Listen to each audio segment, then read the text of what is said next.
Nation, are you ready to see Nintendo Switch make some noise? First out, are you guys ready? Count with me. In 10, 9, 8, 7, 6, 5, 4, 3, 2, 1. Come on!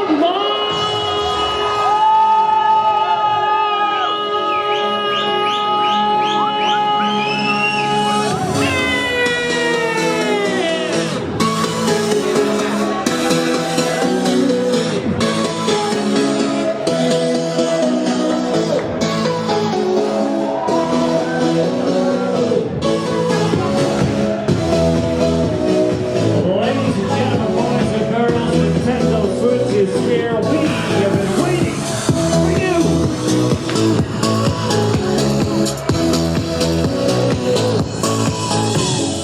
Hey, what's up guys, AceTech here, and today I'm going to be giving you my hands-on impressions of the Nintendo Switch. First of all, this console is tiny. Size-wise, I'd say it's only as big as an iPad mini. But don't let this fool you. This console's outputting console-level graphics in handheld mode and in TV mode. Now let me talk about the motion controls in the Joy-Con controllers. And what's a better game than ARMS to talk about this feature? ARMS is a 3D fighting game in which you use motion controls to punch and use special moves to defeat your opponent. For this game, you hold the Joy-Cons vertically in your palms. One thing I noticed about the motion controls with the Joy-Cons is that it's very touchy, and at times I found it difficult to control my character. It seems ARMS is not going to be the game that you just jump into and immediately know how to play. It will probably take around 4 to 5 matches to understand the controls properly.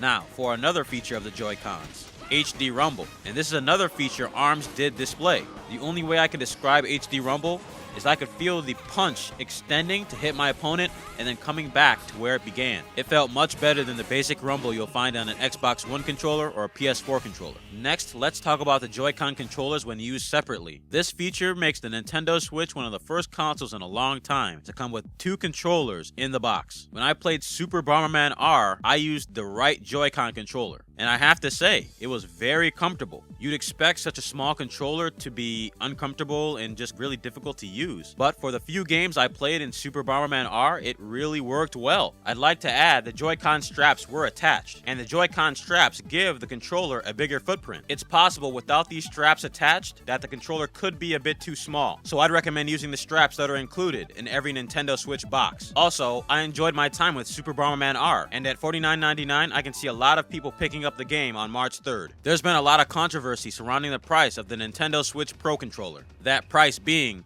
$70. After my time playing Street Fighter II The Final Challengers using the Nintendo Switch Pro controller, I can say $70 is a moderately fair price. The controller has this very nice, rugged feel to it. The shape and textured grips on the controller made it one of the most comfortable controllers I've ever held. So I have to say, $70 is a moderately fair price, just seeing as how rugged and how well the controller fit in my hand. Not to mention the controller supports gyro controls, HD Rumble, and NFC functionality. As for Street Fighter II The Final Challengers, well, it's Street Fighter. If you're a fan of Street Fighter, either new or old, this is the game for you. Now for the Joy-Con grip accessory. One Joy-Con grip is included with every Nintendo Switch. It can be used to play with a more traditional controller. And after what I played of Disgaea 5 Complete using the Joy-Con grip, I can say with the utmost certainty that this is the most comfortable controller that Nintendo has ever made. A lot of people think you have to buy a Nintendo Switch Pro controller on day one, which is simply not the case. I recommend trying out the Joy-Con grip first. I guarantee you'll be pleasantly surprised. And speaking of being pleasantly surprised, I really enjoyed my playtime with Disgaea 5 Complete. Disgaea 5 is the 5th entry in the long-running strategy RPG series. The battle system in this game is very similar to Fire Emblem, but it has enough differences to make it unique. Disgaea 5 Complete was definitely the biggest surprise for me out of all the games I played on Nintendo Switch, and I would highly recommend the game to anyone who likes Fire Emblem. Last but certainly not least, we have The Legend of Zelda: Breath of the Wild. And what can I say? The game looks and plays amazing in handheld mode and in console mode.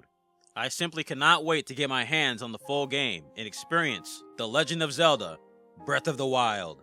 I'd like to give a shout out to Fierce DD Link and Matthew Weaver of Transcendent Films. If you have any questions about the Nintendo Switch, you can either ask myself, Fierce DD Link, or Matthew Weaver, as all three of us have played the Nintendo Switch, and we'll all have a different take on our experience. This has been AceTechHD. Don't forget to comment, rate, subscribe, and I am out.